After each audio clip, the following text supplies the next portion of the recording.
अशिक्षित को शिक्षा दो, अज्ञानी को ज्ञान, शिक्षा से ही बन सकता है हमारा देश महान, हमारा देश महान। तो आइए, स्वागत है आपका हमारे YouTube channel talented teaching point में। आज का हमारा टॉपिक है बेसिक इंग्लिश यानी कि लैंग्वेज डेवलपमेंट। भाषा का विकास कैसे हुआ, कैसे शुरुआत हुई लैंग्वेज की। तो इससे पहले हम क्या करेंगे, सबसे पहले हम लैंग्वेज की डेफिनेशन जानते हैं कि लैंग्वेज क्या होती है। तो language is the means by which we express our thoughts and feelings to others by speaking and writing। यानी कि भाषा वह शास्त्र है जिसके द्वारा हम अपने विचारों को, अपनी भावनाओं को दूसरों के सामने लिखकर या बोलकर प्रकट करते हैं। लैंग्वेज यानी कि भाषा कहलाता है। ठीक है, अब हम इंग्लिश को क्या करते हैं कि कितने तरह से पढ़ते हैं हम इंग्लिश को। जब हम इंग्लिश पढ़ते हैं तो या तो हम इंग्लिश को एज ए सब्जेक्ट पढ़ते हैं या फिर हम लैंग्वेज पढ़ते हैं। अधिकतर स्टूडेंट्स को क्या होता है कि इंग्लिश सब्जेक्ट से डर लगता है, कि इंग्लिश से डर लगता है। क्यों लगता है? क्योंकि वो स्टूडेंट क्या करता है, इंग्लिश को एज ए सब्जेक्ट पढ़ता है, न कि एज ए लैंग्वेज। यानी कि लैंग्वेज में क्या होता है, ग्रामर वगैरह होता है, ग्रामर सीखना होता है। यानी कि वो ग्रामर नहीं सीखता, सिर्फ वो सब्जेक्ट पढ़ता है, किताबें पढ़ता है, यानी कि जिसमें स्टोरीज वगैरह होती है, शेक्सपियर की कहानी वगैरह होती है, वो पढ़ता है। तो अकेले हम सब्जेक्ट को पढ़कर महान नहीं बन सकते। इसके लिए हमें क्या करना पड़ेगा, लैंग्वेज को भी सीखना पड़ता है। और लैंग्वेज में हम क्या क्या सीखते हैं, सबसे पहले हम सीखते हैं इसमें स्पोकन करना। लैंग्वेज में हम स्पोकन करना सीखते हैं, राइटिंग करना, रीडिंग करना सीखते हैं। और इसके बाद, और ये कहाँ काम आती है, एग्जाम्स में भी काम आती है हमारे। तो ये जो होती है लैंग्वेज, यहाँ हम सीखते हैं, स्पोकन में, राइटिंग में, रीडिंग में और एग्जाम में भी काम आता है। ठीक है, अब हम आज बात करेंगे कि लैंग्वेज का विकास कैसे हुआ, डेवलपमेंट कैसे हुआ। तो देखेंगे इसमें सबसे पहले बच्चा क्या करता है, जन्म लेता है, बर्थ होता है बच्चे का। जब बच्चे का बर्थ होता है तो वो कुछ नहीं बोल पाता है, वो सिर्फ चिल्लाता है, गले से चिल्लाता है। तो वो क्या होता है, जो गले से चिल्लाता है वो उसको क्या बोलते हैं, जब बच्चा जन्म लेता है तो वो कुछ नहीं कर पाता, वो सिर्फ क्या करता है कि यहां से आवाज निकालता है। इसको बोलते हैं वोकल कॉर्ड। क्या बोलते हैं, वोकल कॉर्ड।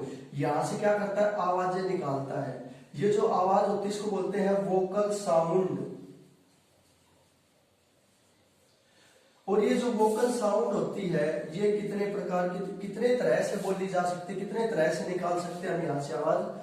तो वो होती है 20 तरह से, यानी 20 तरीके से हम उस आवाज को निकाल सकते हैं। चिड़िया अगर चहचहाती है तो वो भी वोकल कॉर्ड से, शेर अगर दौड़ता है तो वो भी वोकल कॉर्ड से। जो जितने भी लिविंग प्राणी है, एनिमल है, जानवर है, वो सारे के सारे कहां से आवाज निकालते हैं, वोकल कॉर्ड से, जिसको हम बोलते हैं वोकल साउंड। और ये कितने तरह से निकाली जा सकती है, 20 तरह से निकाली जा सकती है।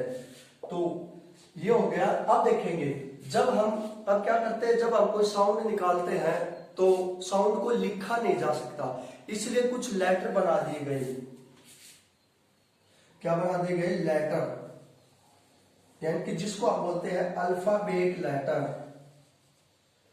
Alphabet letter. ठीक है, जो कि होता है ए से जेड तक, इसको बोलते हैं अल्फाबेट। अल्फाबेट बोलते हैं इसको, इनको एस नहीं लगाना है, इनको एस नहीं लगाना है। अल्फाबेट का मतलब ही ए से जेड तक होता है, इसको अगर एस लगा दिया तो ये गलत हो जाएगा। तो आपको एस नहीं लगाना है, ये अल्फाबेट ही होता है। ठीक है, अब देखेंगे जो साउंड हम वोकल साउंड, ये जो वोकल कॉर्ड से जो हम साउंड निकालते हैं वो उसको क्या बोलते हैं, वोकल साउंड। और वोकल साउंड को क्या बोलते हैं, वोवल साउंड। क्या बोलते हैं, वोवल साउंड, जो कि कितने तरह की होती है, 20 तरह की होती है। ठीक है, यानी कि 20 तरह की क्या होती है, वो वोकल वोवल साउंड होती है। ठीक है, इनको बोलते हैं फोनेटिक ट्रांसक्रिप्शन, फोनेटिक ट्रांसक्रिप्शन। ठीक है, जैसे कि कैसे होता है, ऐसे होता था पहले, इसको बोल दिया ए, इसको बोल दियो आ। ठीक है, ऐसे होते थे फोनेटिक ट्रांसक्रिप्शन। तो ये क्या कितने होते थे, 20 होते थे। लेकिन इनकी कहीं पे भी जरूरत नहीं पड़ती है, there is no need to know, इनको जानने की जरूरत नहीं है। तो किनको जानने की जरूरत है, जो लेटर होते हैं इनको जानने की जरूरत होती है। ठीक है, जो वोवल साउंड होती है वो कहां से निकलती है, वोकल कॉर्ड से निकलती है।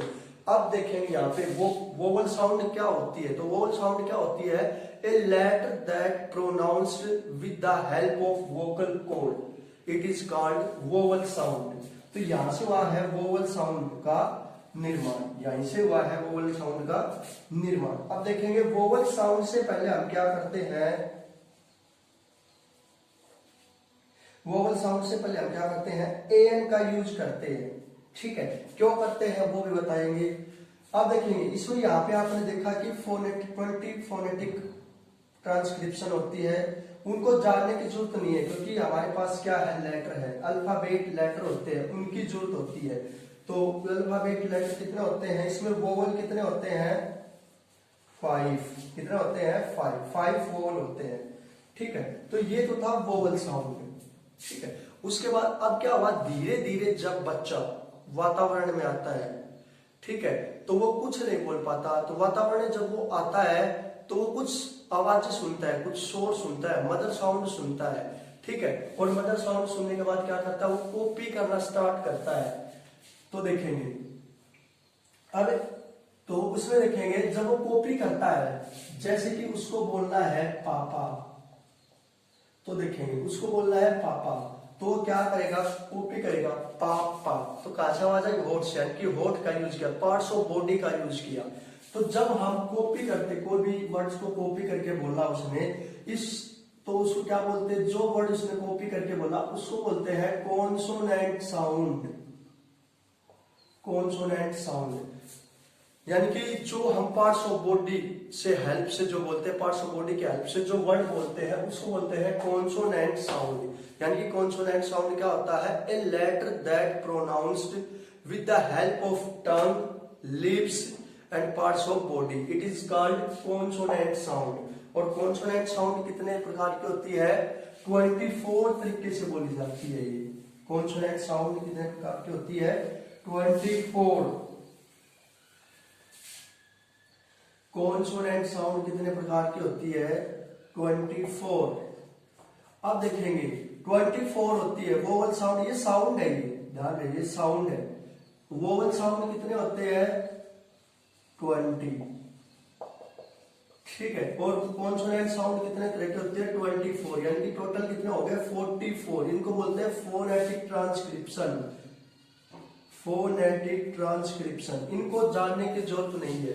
अब देखेंगे वोवल साउंड कितने की होती है, और वोवल लेटर कितने होते हैं, 5।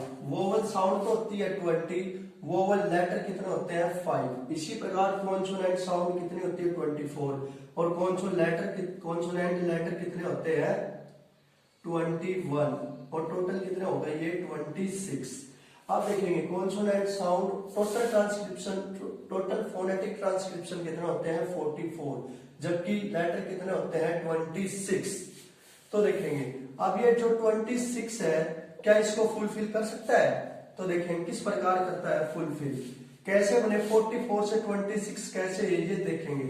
जैसे कि मान लीजिए ये है HOUR आवर, और एक है HORSE हॉर्स। तो देखेंगे यहाँ पे किसकी आवाज आ रही है, आवर, यहाँ पे हॉर्स, यानी कि H है वो यहाँ पे ए का भी काम कर रहा है और है का भी काम कर रहा है। इसी प्रकार देखेंगे C है, C को हम कैसे भी बोलते हैं और से बोलते हैं। ठीक है, तो देखेंगे जैसे कि ये है सेंटर, ठीक है, सेंटर, से आवाज आई। सी को हम कैसे भी बोलते हैं, जैसे कि कैमल, ठीक है, इसको कैसे बोलते हैं। तो इस प्रकार क्या होगा, 44 से 26 हो गए, 26 अल्फाबेट लेटर बने। अब देखेंगे कॉन्सोनेंट वोवल साउंड से पहले एन का यूज होता है, वोवल साउंड से पहले क्या होता है, एन का यूज होता है, जबकि कॉन्सोनेंट साउंड से पहले ए का यूज होता है। क्यों होता है?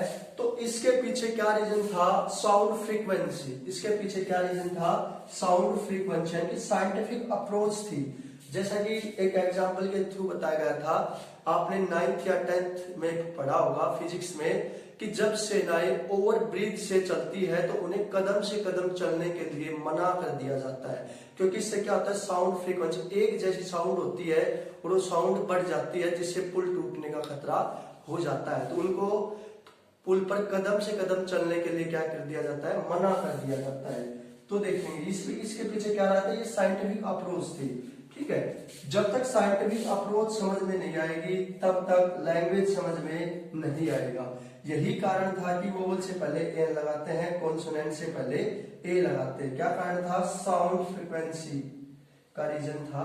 तो देखेंगे क्यों है, जैसे कि आप देखेंगे एन अर्जेंट, यहां देखेंगे या लिखे ए अर्जेंट, तो यहां देखेंगे एन अर्जेंट, अर्जेंट ए यानी कि वोवल साउंड, यहां देखेंगे एन यानी कि ये तो है वोवल साउंड और ये है कॉन्सोनेंट साउंड। तो देखेंगे ये वोवल साउंड है, ये कॉन्सोनेंट साउंड है, ये वोवल साउंड है।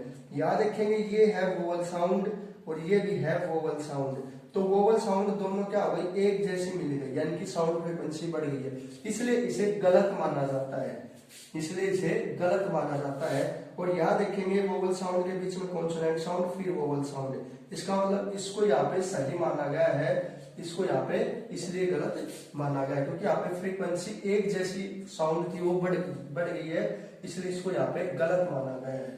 तो ये कारण था। वोवल साउंड से पहले एन का यूज करते हैं और कॉन्सोनेंट साउंड से पहले ए का यूज करते हैं। तो देखेंगे आगे अब।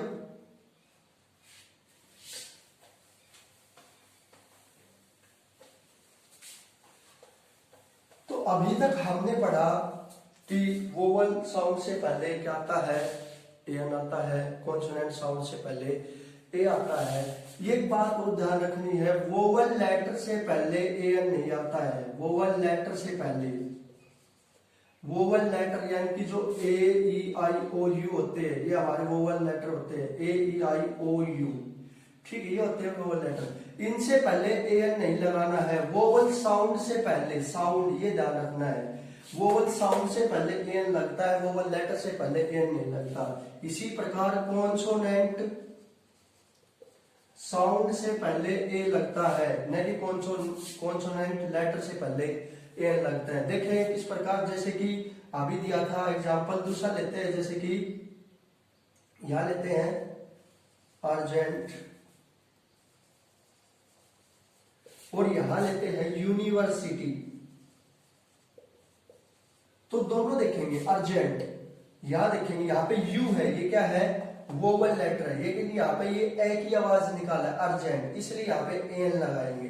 तो यहाँ पे वोवल साउंड इंपोर्टेंस देती है कि यू है, ये ए की आवाज आ रही है तो एन, यानी कि वोवल साउंड है तो एन। अगर कॉन्सोनेंट साउंड है जैसे कि यूनिवर्सिटी, यू की आवाज आ रही है तो यहाँ पे क्या लगेगा? ए, यानी कि वोवल साउंड से पहले एन लगाया जाता है, न कि वोवल लेटर से पहले। इसी प्रकार कॉन्सोनेंट साउंड से पहले ए लगता है, न कि कॉन्सोनेंट लेटर से पहले। तो अभी तक हमने ये देखा वोवल साउंड और वोवल लेटर पढ़े हमने। अब क्या होता है कि किसी भी साउंड को हम लिख नहीं सकते, इसलिए इन लेटर्स का डेवलपमेंट हुआ। अब देखेंगे जैसे कि सबसे पहले हुआ साउंड। अगर किसी भी लैंग्वेज को हमें सीखना है तो उसका विकास कहां से होगा? साउंड से। कहां से होगा? साउंड से। साउंड से बना लेटर, साउंड से क्या बन गया? लेटर बन गया, ठीक है। और लेटर से क्या बना? वर्ड। अब वर्ड के बारे में जानेंगे, यानी कि जब हम कोई भी वर्ड बोलते हैं तो हमारे माइंड में इमेज बनती है, वही क्या होता है? वर्ड होता है। जैसे कि हमने बोला पेन, तो माइंड में तुरंत इमेज आएगी पेन की। हमने बोला ब्यूटीफुल, तो तुरंत माइंड में इमेज आएगी beautiful pic, beautiful girl, beautiful scenery, ठीक है। तो जो भी इमेज बनती है वो क्या बन जाता है? वर्ड। क्या बन जाता है? वर्ड बन जाता है। तो देखेंगे, आप देखेंगे वर्ड के बारे में पढ़ेंगे हम। वर्ड में क्या क्या एक पार्ट शामिल होता है जिसको बोलते हैं पार्ट्स ऑफ स्पीच। बोलने के कितने तरीके हो सकते हैं, पार्ट्स ऑफ स्पीच, यानी कि कितने कितने वर्ड होते हैं, एक वर्ड होते हैं। यानी कि जो वर्ड हम बोलते हैं वो क्या क्या हो सकता है, नाउन भी हो सकता है, प्रोनाउन भी हो सकता है, ठीक है, एडजेक्टिव भी हो सकता है, वर्ब भी हो सकता है, एडवर्ब भी हो सकता है, प्रीपोजिशन भी हो सकता है, प्रीपोजिशन भी हो सकता है, या इंटरजेक्शन या कंजक्शन भी हो सकता है। तो देखेंगे जो हम वर्ड बोलते हैं वो प्रोनाउन भी हो सकता है, नाउन भी हो सकता है। जैसे कि हमने बोला पेन, तो पेन की क्या होगा, माइंड में इमेज आएगी पेन की, तो जो माइंड में इमेज आती है उसको हम क्या बोलते हैं, नाउन। क्या बोलते हैं, नाउन। जैसे कि हमने बोला पापा, तो माइंड में इमेज आएगी पापा की, तो पापा क्या है यहाँ पे, नाउन है। हमने बोला चेयर, माइंड में इमेज आई चेयर की, तुरंत माइंड में इमेज आती है चेयर की, तो चेयर, या जो भी इमेज बनती है वो क्या होता है, नाउन होता है। जो इमेज नहीं बनती, जैसे कि ब्यूटीफुल है, इसकी इमेज नहीं बनती है, तो ये ब्यूटीफुल क्या है, नाउन तो है नहीं, तो क्या हो सकता है, या तो वो प्रोनाउन हो सकता है, या एडजेक्टिव हो सकता है, या वर्ब हो सकता है, या इनमें से कुछ हो सकता है। तो यहां से क्या बन गया, पार्ट ऑफ स्पीच। ये है noun, pronoun, adjective, verb, adverb, preposition, conjunction, interjection, ये हम अगली वीडियो में डिस्कस करेंगे, इंग्लिश की अगली वीडियो में पढ़ेंगे।